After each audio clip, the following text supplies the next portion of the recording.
नमस्कार दोस्तों, आप देखना शुरू कर चुके हैं एमएचएमसी हेल्थ अड्डा। जैसा कि हमने पिछले एपिसोड में बताया था कि हम टीबी जागरूकता कार्यक्रम की श्रृंखला शुरू करने वाले हैं। टीबी यानी तपेदिक, टीबी यानी क्षय रोग। इससे आप लोगों के बीच में एक ऐसी जागरूकता पैदा करना जिससे कि लाखों लाख एनटीपी कार्यकर्ता जो राष्ट्रीय क्षय रोग उन्मूलन में कार्यक्रम में कार्य कर रहे हैं, वो उनका सहयोग आपको मिल सके, आपका सहयोग उनको मिल सके।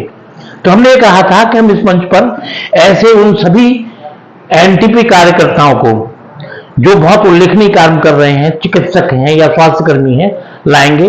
उनके अनुभव और उनके उल्लेखनीय कामों से जो उनको ज्ञान प्राप्त हुआ है वो आप तक पहुंचवाएंगे।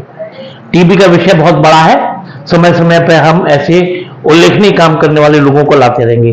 तो आज हमारे मेहमान हैं एक ऐसे शख्स जिनके पास टीबी से रिलेटेड ज्ञान का भंडार है, जो पिछले 16 साल से टीबी के इस कार्यक्रम में, जब ये आरएनटीसीपी था यानी कि राष्ट्रीय क्षय नियंत्रण कार्यक्रम था, और अब जबकि ये एनटीपी है तब भी कार्य कर रहे हैं।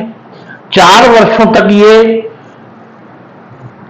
डिस्ट्रिक्ट टीबी ऑफिसर रहे हैं इटावा के, और पिछले 4 वर्ष से ये state training and demonstration centre Agra में कार्य कर रहे हैं डिप्टी डायरेक्टर पद पर। डॉक्टर साहब ने एमबीबीएस किया है आगरा मेडिकल कॉलेज से, और ये विशेषज्ञ भी हैं, ये बाल रोग विशेषज्ञ हैं, और ये विशेषज्ञ उपाधि इन्होंने झांसी मेडिकल कॉलेज से प्राप्त की है। यूं तो डॉक्टर साहब के पास ज्ञान के भंडार की कमी नहीं है, टीबी से रिलेटेड लंबा अनुभव है, लेकिन हमने उनसे अनुरोध किया कि आज ये शुरुआत करें कि टीबी से जुड़ी हुई जो भ्रांतियां हैं, गलत धारणा है, उसके प्रति आप लोगों को जागरूक कर सकें। समय समय पर हम इनसे अनुरोध करते रहेंगे कि और आए, और भी बहुत सारे विषय हैं उन पर अपना ज्ञान दें, लेकिन आज हम इनको टीबी से जुड़ी हुई गलत धारणाओं पर कुछ अपना ज्ञान यहां रखने के लिए बुला रहे हैं। तो आइए स्वागत करते हैं doctor Anurag Srivastava, deputy director एसटीडीसी। आइए डॉक्टर।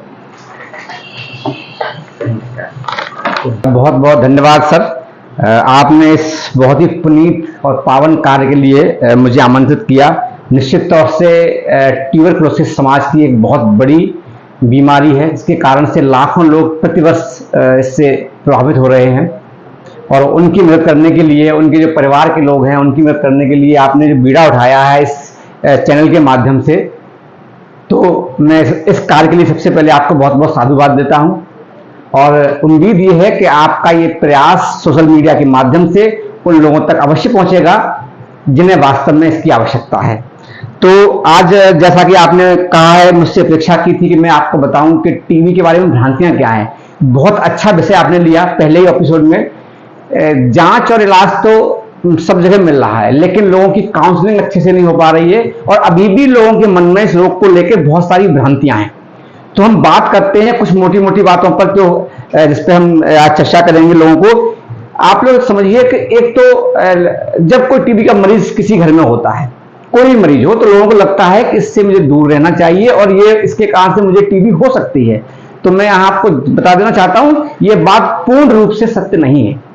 टीबी का जो रोगी होता है, टीबी 2 प्रकार की होती है, फेफड़ों की टीबी और फेफड़ों के अलावा अन्य किसी अंग की टीबी। तो जो रोग फैलता है वो उन्हीं मरीजों से फैलता है जिनको फेफड़ों की टीबी होती है।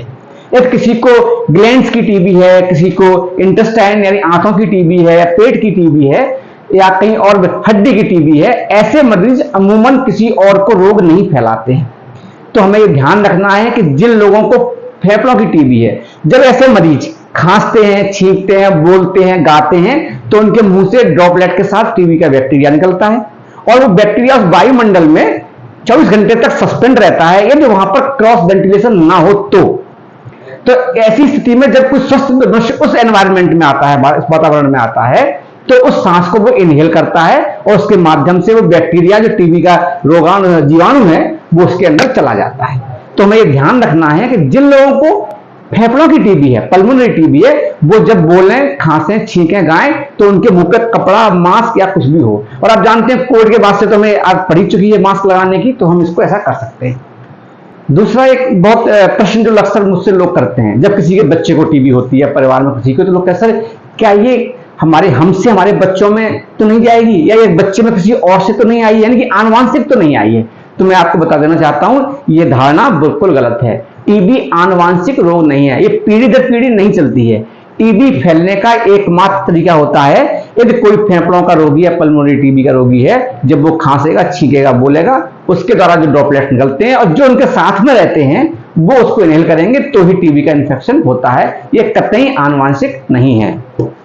तीसरा बड़ा इंपॉर्टेंट विषय है, अक्सर लोग जब इससे ग्रसित होते हैं तो मुझसे पूछते हैं क्या सर मैं ठीक हो जाऊंगा, क्या सर ये बच्चा या हमारा परिवार का जो व्यक्ति जिसको टीबी हुई है ठीक हो जाएगा?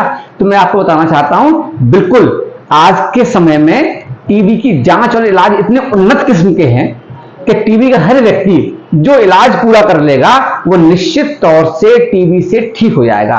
हमारे पास इतनी बढ़िया दवाइयां उपलब्ध हैं कि आप उसका इलाज नियमित करेंगे। अमूमन ये इलाज लंबा होता है, 6 महीने का, कभी 9 महीने, साल भर का। आप नियमित पूरी और दवा खाइएगा पूरे टाइम तक, तो आप निश्चित तौर से ठीक हो जाएंगे। यानी कि टीबी 100% ठीक होने वाला रोग है। अमूमन समाज में एक ये भी धारणा बना ली गई है कि टीबी तो गरीबों को होने वाली बीमारी है, या गरीब देशों में या उनको होती है जिन्हें अच्छा खाने को नहीं मिलता है। ये बिल्कुल सत्य बात है कि जो लोग जिनके पास अच्छा खाना नहीं होता है, जो गरीब लोग हैं, जिन्हें ज्ञान नहीं होता है, उनको टीबी का रोग दिखाई देता है। पर ऐसा नहीं है केवल ये गरीबों को होता हो। टीबी किसी व्यक्ति को हो सकता है, किसी अमीर को भी, गरीब को भी, पढ़े लिखे को, बिना पढ़े लिखे लोगों को। मैं आपको बताना चाहूंगा कि हिंदुस्तान के अंदर लगभग 40% लोगों के अंदर टीबी का बैक्टीरिया है, और जैसे ही उनकी रोगों से लड़ने की क्षमता कम होती है तभी ये बीमारी उभरती है। तो ये रोगों से जो लड़ने की क्षमता है, ये ऐसा नहीं कि गरीब लोगों के, उनकी तो ज्यादा संभावना है क्योंकि उनको अच्छा खाने को नहीं होता, लेकिन अमीर लोगों में भी यदि कोई बीमारी ऐसी हो जाए तो उनमें भी ये रोग फैलने की पूरी संभावना है। अब एक और बात जो लोगों को लगती है कि क्या टीबी से होने के बाद टीबी का मरीज खत्म हो जाता है, मर जाता है? ऐसा नहीं है। पहले जब शुरुआती दिनों में, आज से 50 साल पहले, 100 साल पहले, जब इसका कोई अच्छा इलाज नहीं था, तब ऐसा लोग मानते थे कि टीबी लाइलाज है और इसको हुई वो तो अब मरेगा ही। पर अब ऐसा नहीं है, क्योंकि हमारे पास विश्व की सबसे उत्तम क्वालिटी की जांच और इलाज उपलब्ध है। ऐसी स्थिति में यदि आप सही जांच और इलाज करवाएंगे तो निश्चित तौर से इसमें जान जाने की कोई संभावना नहीं है और आप निश्चित तौर से ठीक हो जाएंगे। एक और महत्वपूर्ण बात पर मैं चर्चा करना चाहूंगा आप लोगों से कि अक्सर लोग ये पूछते हैं कि सर ये बताइए कि ये जो टीबी का मरीज है, इससे हम किस प्रकार से संबंध रखें कि इससे हमें टीबी ना हो? क्या ये टीबी हाथ मिलाने से हो जाती है? क्या साथ में खाना खाने से होती है? क्या उसके बर्तन प्रयोग करने से होती है? या उसको चूमने से, गले लगाने से? ये सब बातें लोग पूछते हैं। जैसा कि मैंने पहली बार कहा था, टीबी फैलने का केवल एक ही तरीका है, और वो है जब टीबी, फेफड़ों की टीबी का मरीज खांसेगा, छींकेगा, बोलेगा, गाएगा, तो जो ड्रॉपलेट निकलते हैं उसके मुंह से, वो कोई स्वस्थ व्यक्ति इनहेल कर लेगा तो टीबी होता है। उसको छूने से, हाथ मिलाने से, उसके कपड़े यूज करने से, उसके बर्तन यूज करने से, उसे गले लगाने से टीबी नहीं फैलती है। हाँ, ये जरूर ध्यान रखना है कि जो टीबी का रोगी है वो अपने मुंह पर कपड़ा बांध के रखे, जिससे कि उसकी सांस, इसके बैक्टीरिया किसी अन्य के मुंह में न जाए। और अंतिम एक और इंपॉर्टेंट बात जो मुझे अक्सर लोगों से सुनने को मिलती है, जब किसी अभिजात वर्ग को, किसी पढ़े लिखे व्यक्ति को या किसी पैसे वाले व्यक्ति को घर में टीबी हो जाए तो उसे बड़ा आश्चर्य होता है और मुझसे पूछा, मुझे कैसे हो गई? हम तो पैसे वाले हैं, हम तो बड़ा हाइजीन का ध्यान रखते हैं, हम तो अच्छा खाना भी खाते हैं, हमें टीबी कैसे हो गई? तो मैं आपको यहाँ बताना चाहता हूं कि टीबी का संबंध पढ़े लिखे या पैसे से बिल्कुल नहीं है। टीबी गरीब अमीर किसी को हो सकती है, और आप ये जानते हैं जो अमीर लोग हैं, जो बिजनेसमैन हैं, जो सर्विस क्लास है, उनके यहाँ अक्सर जो काम करने के लिए घर में लोग आते हैं, उनके सहायक होते हैं, वो उस समाज से आते हैं जहां टीबी बहुतायत में पाई जाती है, स्लम्स से कहते हैं। तो कभी कभी उनके माध्यम से उनके बच्चों को और घर में लोगों को टीबी हो सकती है। तो आपके साथ जो लोग काम कर रहे हैं, जो आपकी सेवा कर रहे हैं, ध्यान रखिए कि उन लोगों से कई बार संभावना होती है टीबी आने की, तो उनका भी आप परीक्षण करवाएं, उनका भी इलाज कराएं, जिससे कि आपके यहाँ, आपके घर में किसी को भी टीबी का बीमारी ना हो। Thank you doctor Anurag. Doctor Anurag Srivastava सच में ज्ञान के भंडार हैं और हमें इन्हें बीच बीच में लाते रहेंगे, इनका ज्ञान आप तक पहुंचाते रहेंगे, हमारा वादा है। आज यहाँ आए हैं तो बस एक टोकन ऑफ थैंक्स के रूप में ये मग है, हम इनको देना चाहते हैं। बहुत बहुत धन्यवाद thank you sir, doctor Anurag. Thank you sir.